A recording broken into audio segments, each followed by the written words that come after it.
What's going on YouTube? My name is Daniel Augustin. This is multi-AF. Let's talk about Oklahoma and Alabama. In every single bracket that I made, just 100% transparency, I picked Oklahoma to win this game.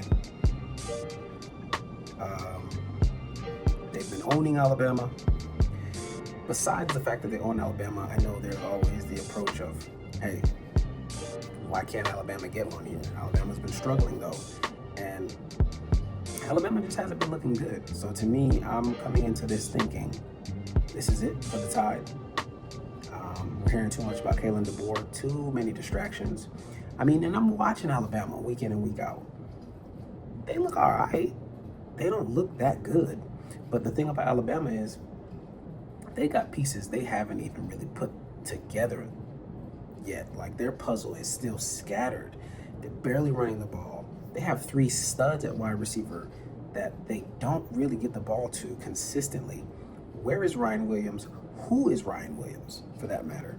And in this game, they introduce the freshman, Brooks, and he balls the hell out. He basically comes onto the scene with his own Ryan Williams showing, so to speak. Here's my main focus, though. This is where the meat is, all right? This is where it all falls down.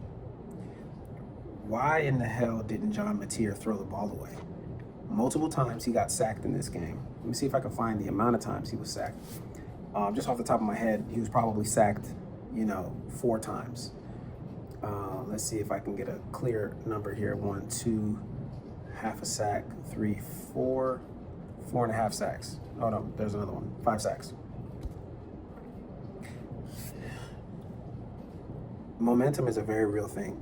John Mateer started this game out strong, which, if you ask me, was more so Ben Arbuckle, who is completely auditioning for a role as a head coach in the future. I'm pretty sure John Mateer comes back next season. Ben Arbuckle stays. Oklahoma tries to repeat this success, tries to outdo this success, and Ben Arbuckle's name is in all of these, like we were just talking about Michigan and so on and so forth. I think Ben Arbuckle was trying to see if he can get that job. Anyways, and I just say that because he was just doing the most. You got Brent Venables really yelling at the ref, and all of a sudden here come Ben Arbuckle yelling at the ref, and it's like, bro, don't outshine the master. He already said what needed to be said. Save your energy for talking to the player or for something. You're doing the most. You're yelling right in front of him. It was a lot. Anyways, my biggest thing was John Mateer hurt Oklahoma more than he helped Oklahoma. I know he has 2 touchdowns in this game. I know he ran the ball slightly well, not necessarily 15 yards, but he had a couple big plays. He did have a touchdown on the ground. They did use the threat of him running on that one play in particular that ended up being a touchdown. So the game plan was lovely, but this is a 60-minute game. And it's so trippy to me how on all 3 phases of the game, normally Oklahoma wins on defense. Normally Oklahoma will make a play on special teams. And, you don't necessarily know what you're going to get from them on offense, but you don't necessarily expect them to lose the game on offense for you. In this game, out of nowhere, Alabama is the one that starts winning on defense, getting all these sacks that John Mateer was gifting them because he kept trying too hard to make a play. Nothing wrong with trying to make a play. But he's taking sacks for 5, 6, 7 yards and putting Oklahoma, a team that's not the most offensively inclined, in a position to where now all of a sudden they got to go get 15 yards to get a first down. Who's doing that? Not you. And crazy enough, when I talk about those 3 phases of the game, Oklahoma lost this game because of special teams. They could have eaten and survived that turnover by John Mateer, that interception, that pick 6. They could have survived that. The fact that their punter never put Alabama in a scenario where Alabama wasn't near the 50-yard line or so, or Alabama was kind of always just around the 30, 40, 50.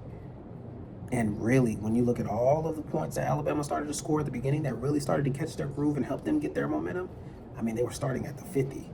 They were starting on Oklahoma's 40. There was one time Oklahoma tried to get the ball out of there. We're talking about this is the best punter, and then he shanks it. barely punts it 20 some odd yards and then gives Alabama the ball on their own 40-yard line. Only got to go 40 yards to score a touchdown. Basically started off the possession in field goal range. So this Oklahoma loss doesn't upset me or anything like that. I just don't know who the hell this Alabama team is. Yeah, you got weapons, but I don't know who you are. And that's not a good thing. I don't mean that like, oh, they're the team that nobody knows what to expect. I guess you can say that, but it's not a good thing. It's not. We should know who you are because you've played so many games to this point, and we should know who you are because it's clear in all those games exactly who you are. But instead, it's not. Alabama is an enigma, and I felt personally that if Oklahoma won this game, I felt like Oklahoma can give Indiana a lot of problems because of their defense, because of the fact that I figured John Mateer is going to be healing up. But it's interesting how this season went. It's going to be really interesting to see what John Mateer does next season upon him coming back. He's got to come back. He comes back. It's really more so a matter of, we all know you are a baller.